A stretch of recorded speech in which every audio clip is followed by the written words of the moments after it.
Hello tout le monde, j'espère que vous allez bien. Je suis très contente de tourner cette vidéo pour vous expliquer comment choisir votre mannequin. Alors c'est une vidéo qui m'a été demandée par Annika Exquise, d'ailleurs elle a une chaîne YouTube de couture aussi. Vous pouvez aller la checker en barre d'infos, elle a vraiment une chaîne au top. Annika, si tu passes par là, je te fais plein de bisous. Du coup, moi ici ce que je vais faire c'est que je vais vous expliquer comment choisir votre mannequin. Premièrement, on a le mannequin, donc ici réglable. Ensuite, on a le mannequin qui est non réglable, donc un mannequin avec des formes et une taille déjà prédéfinies. Alors, je vais vous expliquer aussi les avantages et les inconvénients de chaque mannequin et on peut commencer la vidéo.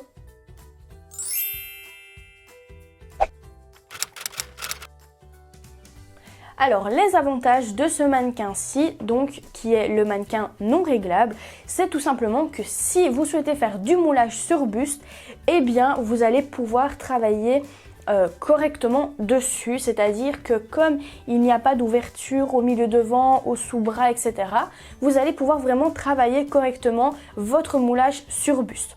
Le petit point négatif, c'est que pour trouver un mannequin donc, qui a correctement vos mensurations à vous, ça risque d'être compliqué parce que voilà, la plupart des gens ne sont pas taillés comme mannequin. Moi pareil, j'ai jamais trouvé un mannequin à ma taille. Donc du coup, c'est pour ça que j'ai acheté un mannequin réglable. Alors, au niveau donc des points négatifs, c'est vraiment le fait que ça va être compliqué de trouver un mannequin à votre taille. Après, vous pouvez bien évidemment partir sur un moulage, par exemple sur buste, sur un mannequin qui se rapproche, je vais dire, le plus de votre taille. Donc à savoir que quand vous achetez ce genre de mannequin, il y a différentes tailles. Donc ça commence à la taille 34 jusqu'à la taille dans les 50, je pense, qui font donc ces mannequins-là qui sont non réglables. Ça tourne aux alentours de 50, 60 euros. Ça va dépendre de la qualité, ça va dépendre de la marque. Ça peut aussi monter bien plus haut. Donc voilà. Alors moi je travaillais sur cela comme je vous le disais pour faire des moulages sur buste et comme souvent c'était pas ma taille, la solution c'était que tout simplement une fois que mon moulage était fait et que j'avais relevé mes patrons, donc je vous expliquerai, je vous ferai une vidéo sur le moulage sur buste, vous inquiétez pas, ce sera moins chinois pour vous. Et bien une fois que mon moulage et mes patrons étaient faits, je pouvais les agrandir ou les rétrécir en fonction de mes mensurations.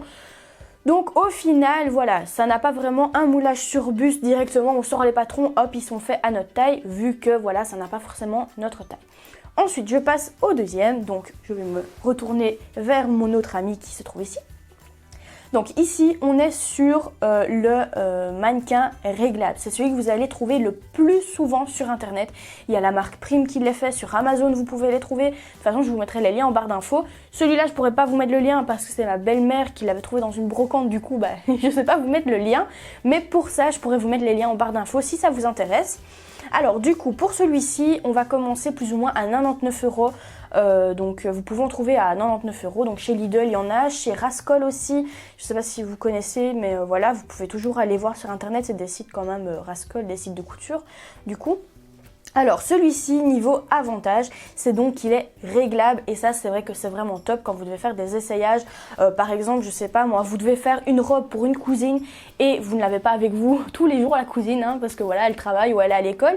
Et bien avec ces mensurations, vous allez pouvoir régler donc avec ces roulettes, son contour poitrine, son contour taille, son contour hanche. Vous allez même pouvoir régler son contour cou. Vraiment c'est un mannequin qui est réglable, qui est vraiment top. Petit point négatif, c'est aussi le fait que voilà, sur celui-là, on ne sait pas vraiment faire de moulage sur buste. Pourquoi? Parce que pour un moulage sur buste, il faut qu'on puisse mettre notre bolduc au milieu et qu'on puisse l'épingler pour pas qu'il bouge. Ici, en l'occurrence, comme vous pouvez le voir, c'est ouvert. Du coup, je ne saurais pas mettre de bolduc ni épingler quelque chose. Donc, c'est plus pour les essayages. Et on va dire retoucher les vêtements sur mannequin donc comme je vous l'ai expliqué, si vous n'avez pas le mannequin donc humain à côté de vous, eh bien vous pouvez mettre ces mensurations là-dessus. Donc ça c'est vraiment le point positif de celui-là. Le point positif de celui-là. Mais pour le point négatif, donc comme je vous disais, c'est pour le moulage sur buste, c'est pas terrible. Alors au niveau du prix, ils se valent plus ou moins tous les deux. Celui-là est un petit peu moins cher, celui-ci est un petit peu plus cher, mais vu qu'il est plus cher, c'est parce que on sait faire le réglage au niveau des tailles. Alors maintenant, moi ce que je vous conseille, ça va dépendre de vos besoins à vous. Donc si vous avez vraiment besoin, par exemple que vous voulez travailler que avec du patronage, donc c'est-à-dire vous prenez les patrons d'Enjoy Couture, vous prenez les patrons de Couture Débutant, d'Elsa ou de Burda, enfin je vous cite plein de marques, mais de n'importe qui. et que vous voulez décalquer et que vous faites votre vêtement et que vous voulez faire un essayage sur mannequin, moi personnellement, je vous conseille le réglable. Maintenant, si vous êtes plus tenté à partir sur du moulage sur buste, faire vraiment quelque chose qui n'existe pas forcément dans un magazine, que vous voulez vraiment le créer vous-même, que ça sorte de votre imagination, je vous conseille du coup le mannequin qui est non réglable. Alors au niveau de la façon de piquer aussi dans le mannequin, ça c'est important parce que moi personnellement, après c'est mon avis, vous allez me dire, mais je vais vous montrer. Donc ici j'ai une petite épingle. Celui-ci en fait à l'intérieur c'est de la frigolite, mais pas la frigolite blanche, c'est de la frigolite jaune qui est quand même assez rigide, mais qui tient très très bien. Et en fait quand on pique, je peux piquer n'importe où, je vais vous montrer. Ouais, bon, s'il tourne pas c'est mieux. Elle rentre parfaitement, vraiment c'est génial. Tandis que sur mon mannequin réglable, comme on peut le voir ici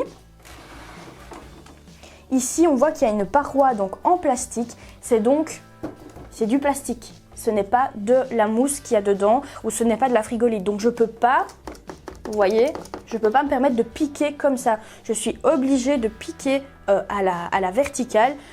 Voilà, c'est le point, je veux dire, peut-être un peu plus négatif parce que personnellement, moi, je préfère piquer à l'horizontale et pas à la verticale. Après, c'est qu'un détail, mais bon, voilà, c'était aussi un point que je voulais aborder avec vous.